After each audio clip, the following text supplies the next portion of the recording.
Est-ce que la physiothérapie périnéale peut régler ton problème? Dans cette vidéo, je te présente 5 types de conditions qui peuvent être améliorées avec la physiothérapie périnéale.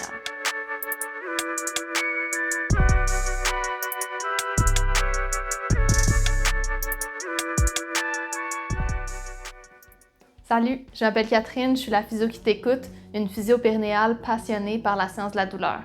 J'aide les personnes qui vivent avec la douleur abdominopelvienne, comme moi, à se réapproprier leur corps, leur santé puis leur bien-être. La région abdominopelvienne, la région du bassin puis du bas-ventre, est vraiment importante pour le fonctionnement de notre corps. Elle est impliquée au niveau de la posture, de la marche puis de toutes les autres formes de déplacement. Elle est vraiment importante aussi pour faire des transferts de force entre le tronc puis les jambes ou pour stabiliser le tronc dans les mouvements des bras puis de la tête. Elle est aussi impliquée au niveau de la respiration, de la parole, de la digestion puis des relations sexuelles. Bref, la région abdominopelvienne est vraiment importante dans nos vies, pourtant on la néglige souvent. C'est vraiment pas rare de voir des gens qui endurent leurs symptômes parce qu'ils pensent que c'est normal de les ressentir. Dans cette vidéo-là, je te présente 5 types de conditions qui peuvent être grandement améliorées avec la physiothérapie périnéale.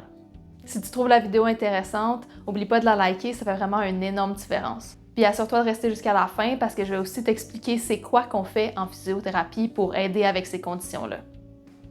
Premier type de condition, c'est les douleurs aux relations sexuelles. Ça peut donner toutes sortes de symptômes comme par exemple des tiraillements, sensations de brûlure, sensations de déchirement, sensations de pression, sensations de choc électrique.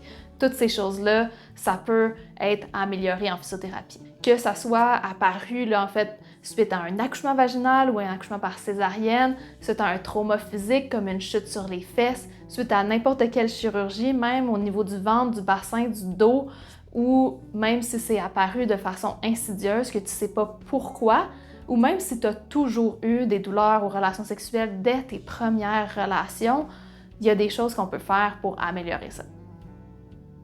Deuxième type de condition, c'est les douleurs que tu pourrais peut-être ressentir au quotidien, que ce soit des douleurs au niveau du bassin, des fesses, du coccyx, au niveau du pubis, au niveau des aines, au niveau des organes génitaux, du bas du dos, du bas du ventre, tout ce qui est dans la région du bassin, du bas-ventre, la région abdominopelvienne. Ça peut être des douleurs qui sont apparues encore une fois suite à un trauma physique, à une chirurgie, suite à une grossesse ou même pendant la grossesse. Ça peut être aussi des douleurs qui sont apparues avec la ménopause ou même qui sont en lien avec peut-être ton cycle menstruel ou avec une condition comme de l'endométriose ou un syndrome des ovaires polykystiques. Le troisième type de condition, c'est les fuites urinaires puis les urgences. Peu importe que tu en ailles à tous les jours ou juste à l'occasion, que ce soit des petites ou des grandes quantités, ou que ça t'arrive en toussant, en te mouchant, en éternuant, ou seulement après 10 km de course, tout ça, ça peut s'améliorer. Le quatrième type de condition, c'est la constipation puis les hémorroïdes.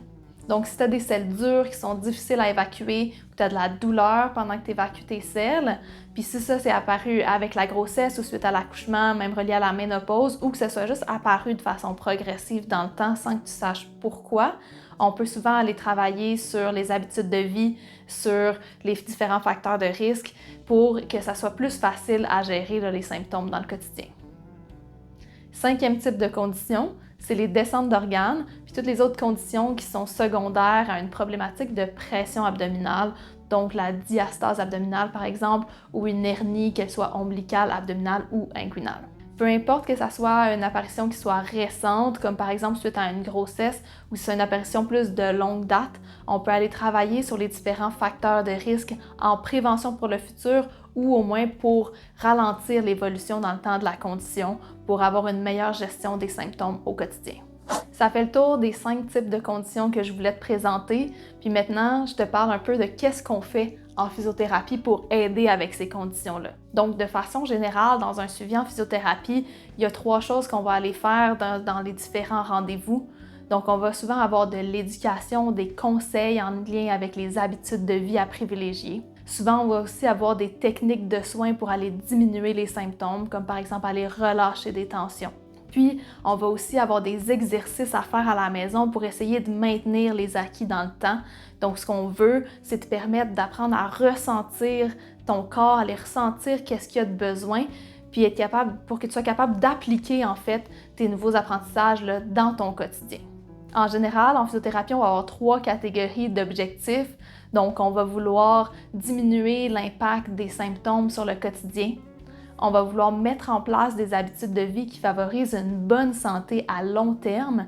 Puis on va vouloir diminuer les facteurs de risque des conditions qui s'installent progressivement dans le temps.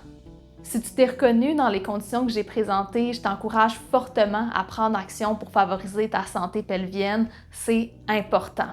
Donc moi, j'offre des services en ligne de réadaptation qui sont accessibles, donc peu importe où est-ce que tu habites au Québec. Je te mets le lien dans la description vers mon site web si tu veux aller te renseigner sur mes différents services.